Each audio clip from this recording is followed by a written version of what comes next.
quickly, I want to talk about the concept of imposter syndrome. So the reason I wanted to address this is because I think sometimes for students and young professionals, this can be a barrier to our participation in conferences and in professional organizations. So when I got the email about doing this seminar, my first thought was, ooh, why me? Like, why? I don't know anything special. I don't know why they're talking to me. And then I was like, wait a minute. I did that podcast, and I guess they liked it, so maybe I have something to say. I have something to contribute. And so I just wanted to address that a little bit and recognize that part of the challenge of participating in these conferences is saying, okay, first, people are interested in talking to me, and they do want to hear what I have to say, and that I have something valuable to contribute. You know, maybe my perspective is a little bit unique and different than the rest of the membership. Maybe I'm doing something interesting. And so just whenever you doubt, just to stop, kind of think about that, and recognize that we shouldn't let this kind of impede our participation, and that the SAAs has a lot of opportunities for developing professionals and students to really get involved and engaged. Okay, so this is a section we're going to talk a lot about presenting and organizing sessions. So the first component of this is, of course, deciding if you want to present or you don't want to present. So the first thing is you have to look at your research and decide, is my research actually ready? Do I have something that's ready to be presented on?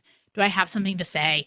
Do I have something I want feedback on? Or am I still just really in this early phase where I'm much more interested in sort of seeing what's going on, maybe finding other ways of being involved? If you do decide that, yeah, you have something to present, you know, presenting is a great opportunity to get that feedback on the project you're working on, even if it's not 100% complete, right? You often have sort of initial results that you might want to talk about. Maybe you did a really cool analysis of just a single artifact from the assemblage, but you want to talk about that. It's also a chance to share some of our negative results. So negative results are one of those things that's really hard to get published because they are negative results, right? But they can have a lot of value, and so this is a chance to talk about some of those. If you want to attend the conference, often organizations and schools are more willing to fund you if you're presenting. And that's one of the difficulties and one of the reasons that the SAA has evening sessions and Sunday morning sessions is that all of us want to present, both because we want to share our research, but also because that's a way of getting funding. And then you need to actually think through, what is the best format? So you look at your research and you can think, do I want a paper? Do I want a poster? So I made you all a handy dandy little flow chart. Obviously, this is a very basic decision chart, but I think it's important to think through which of these formats is going to best highlight your research, right? So thinking through, is my research in development or is my research complete? Do I have a lot of images and graphs, kind of visual components, or is it a lot more verbal? And finally, do I want feedback, right? Am I okay just sort of giving this paper and walking away, or do I want someone to come up to me and talk to me about it? Maybe point out places for improvement, or point me in the direction of similar research that might help me develop my own project and my own perspective. Okay, so you've decided to present, you've gotten your paper submitted or your poster submitted, and you are now attending the SAAs. So here are a couple of really useful tips for presenting that I have accumulated over time and from talking to people. And I will say that the biggest one is to stay within the time limit. So everybody has 15 minutes, and that doesn't mean that your paper should take up that full 15 minutes, right? Because 15 minutes is getting to the podium, starting to talk, wrapping up. So I always try to time my papers in at like 13 minutes, maybe 14, knowing that when I'm actually giving it, I'm going to talk too quickly, or I'm going to get sidetracked and maybe take an extra minute, or maybe my session's behind time, right? So part of staying within the time limit is not overfilling or overinforming. So this seminar is not necessarily the best example of not overfilling or overinforming because I'm cramming a lot of information into like 45, 50 minutes. But that's a generally good rule for doing a presentation, is you just don't want to overinform and overfill. You want to figure out what are the one or two main points of this particular piece of research that you want people to understand. And so once you've done that, I just practice, right? Sometimes I don't run through the whole thing. I think through what are the transitions? What are keywords or phrases that I need to make sure that come across really clearly? But run through your presentation and make sure that it sounds good. For a long time, I did interpretive trainings for historical interpreters at a house museum. And one of the things that we always told them is when you make a mistake and you say something slightly wrong, you misuse a word, you notice, but often your audience and your visitors do not. So if you make a little mistake, just roll through it, right? Pretend it didn't happen. You'll notice and you'll agonize about it later, but often your audience didn't. So you can just keep going. And that's actually better than pausing and kind of backtracking because that draws attention to any errors or mistakes you've made.